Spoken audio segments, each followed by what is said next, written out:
Katanya di umur 20-an itu penting banget buat mulai berinvestasi. Tapi nyatanya menabung aja susah dilakuin. Apalagi investasi, kan butuh modal gede terus bisa rugi juga. Nanti nggak bisa YOLO. You only live once. Kalau dengar kata investasi, yang kepikiran adalah susah, takut rugi, atau nanti aja kalau udah mapan. Saran dan ajakan buat berinvestasi sejak dini akhirnya cuma diwacanakan dan dipertimbangkan aja. Apalagi ketika penghasilan belum mapan atau belum ada pemasukan. Gimana mau investasi? Nabung aja susah. Investasi perlu direncanakan sejak dini. Tantangan utama anak muda di usia 20-an untuk masalah keuangan adalah bagaimana mereka mengeluarkannya untuk spending pengalaman baru, dibandingkan saving untuk keperluan jangka panjang.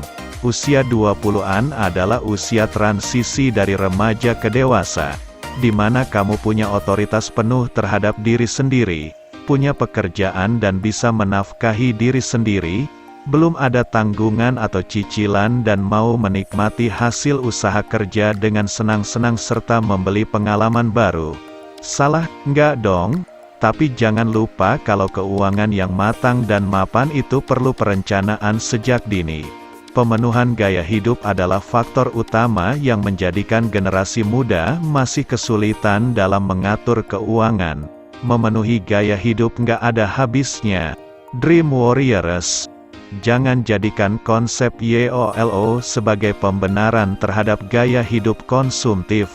Kamu harus memikirkan masa depan dan kejar mimpi punya perencanaan keuangan yang mapan. Aku sudah buat perencanaan keuangan dan menyisakan pemasukanku buat tabungan di bank. Berarti sudah bisa dibilang berinvestasikan. Menabung tidak sama dengan investasi dan masih banyak yang salah kaprah tentang hal ini. Perbedaan antara menabung dan investasi. Ilustrasi perbedaan antara menabung dan investasi kurang lebih seperti ini. Sekalipun keduanya bisa membantumu memenuhi masa depan finansial yang lebih baik, tujuan dari menabung dan investasi itu berbeda. Menabung adalah proses menyimpan uang untuk kebutuhan, tujuan jangka pendek yang bisa dicairkan atau diambil kapanpun. Misalnya kamu mau liburan ke luar negeri di tahun depan. Secara berkala kamu akan menabung di bank dengan jumlah dana tertentu sesuai dengan target keberangkatan. Namun di tengah jalan kamu punya kebutuhan darurat dan membutuhkan dana tambahan, kamu bisa sewaktu-waktu mengambil atau mencairkan tabungan kamu. Menabung di bank memiliki resiko yang rendah dengan keuntungan yang rendah juga.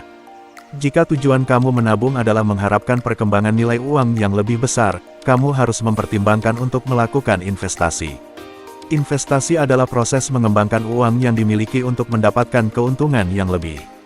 Karena memiliki keuntungan yang lebih, maka resikonya juga lebih besar.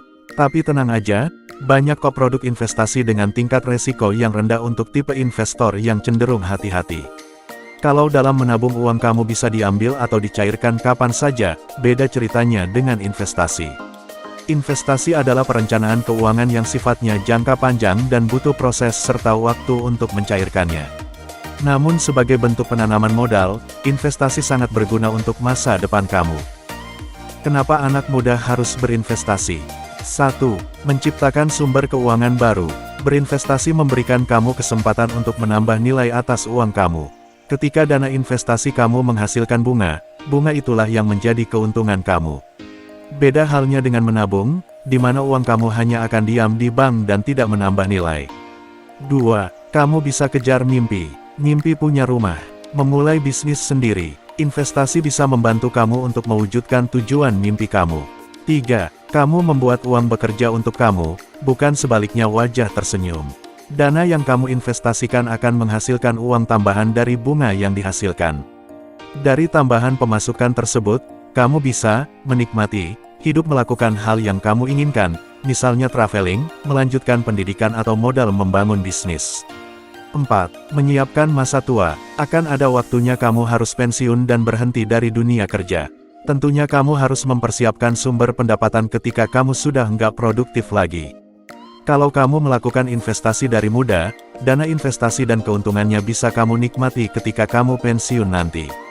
Nilai uang kamu akan terus bertambah seiring berjalannya waktu. Mitos dan fakta seputar investasi. Mau sih coba investasi tapi katanya ribet ngejalaninnya, terus banyak penipuan dari investasi bodong yang rugi sampai jutaan rupiah. Jadi ragu buat mulainya. Banyak pemula yang masih ragu untuk mulai berinvestasi karena berbagai isu dan persepsi yang sebenarnya juga belum tentu benar. Padahal investasi hadir menawarkan kemudahan dalam mengatur keadaan finansial seseorang dan mengantisipasi hal-hal yang nggak diinginkan dalam hidup.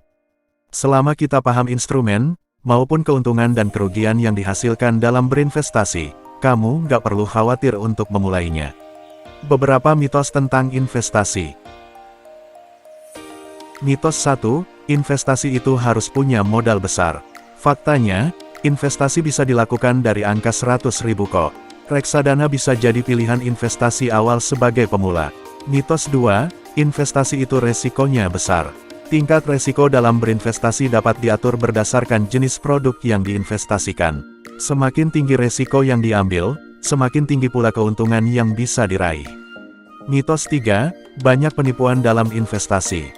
Banyak kabar di media mengenai investasi bodong yang berujung penipuan. Sebagai investor pemula, kamu disarankan untuk memilih pengelola investasi yang sudah terbukti dan terdaftar di OJK, sehingga memiliki keabsahan dalam hukum dan undang-undang. Jangan percaya kalau kamu diimingi janji, keuntungan tinggi dalam waktu singkat, karena investasi itu sifatnya maraton dan jangka panjang. Mitos 4, mulai investasi itu ribet.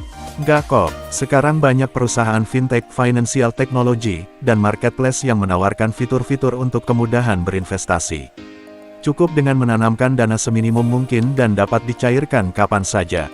Ditambah lagi informasi mengenai investasi sudah banyak, mulai dari jenisnya, cara memulainya, baik buruknya, mitos dan fakta seperti yang Mimin jabarin.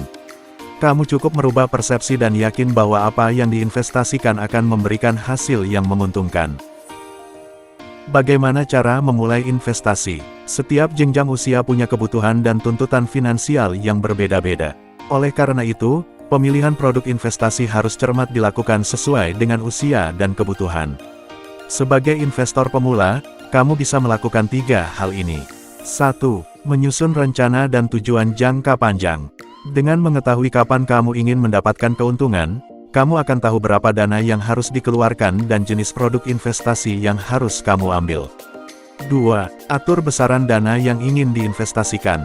Persentase besaran dana yang dapat dikeluarkan untuk investasi berkisar dari 20% sampai 40% dari pendapatan yang didapat.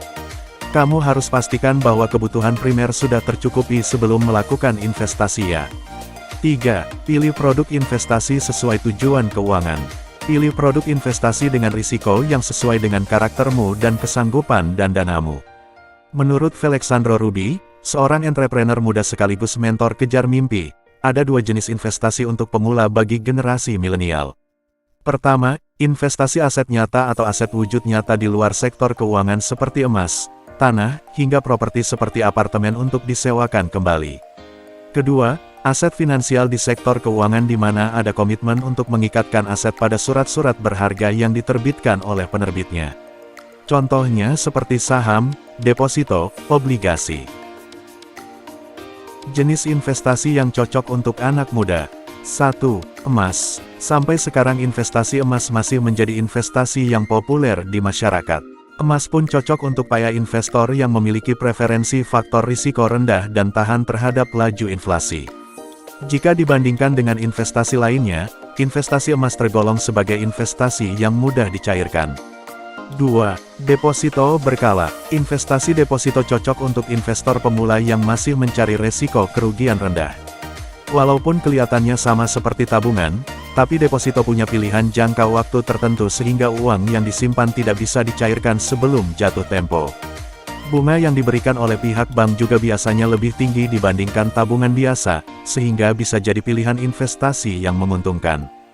3. Reksadana. Investasi ini pasti sering kamu dengar karena cocok untuk investor yang punya modal kecil, yang dapat dilakukan mulai dari 50.000. Di investasi reksadana, dana investasi yang terkumpul dari para investor akan dikelola oleh manajer investasi. Resiko kerugian ataupun keuntungan yang didapatkan akan dibagi secara rata kepada seluruh investor. Besar kecilnya keuntungan ataupun resiko yang kamu dapatkan, tergantung dari jenis reksadana yang kamu pilih. Jadi pastikan kamu memilih perusahaan investasi yang tepat sejak awal, di mana perusahaan tersebut telah memiliki reputasi dan bisa diandalkan. 4. Surat berharga negara. Dikenal dengan surat utang negara (SUN), investasi ini menjadi salah satu instrumen investasi yang cukup diminati masyarakat. SUN gak hanya memberi keuntungan untuk kepentingan negara, tapi menguntungkan para investor atau pembelinya baik individu maupun perusahaan. Investasi ini cocok buat kamu yang punya modal kecil dan gak mau mengambil resiko besar. Jenisnya pun banyak seperti obligasi retail Indonesia (ORI), saving bonds retail (SBR), sukuk retail dan sukuk tabungan negara. Untuk membelinya, kamu harus update jadwal-jadwal pemesanannya ya. 5. Saham. Investasi saham adalah bukti bahwa kamu turut menyertakan modal di dalam suatu perusahaan.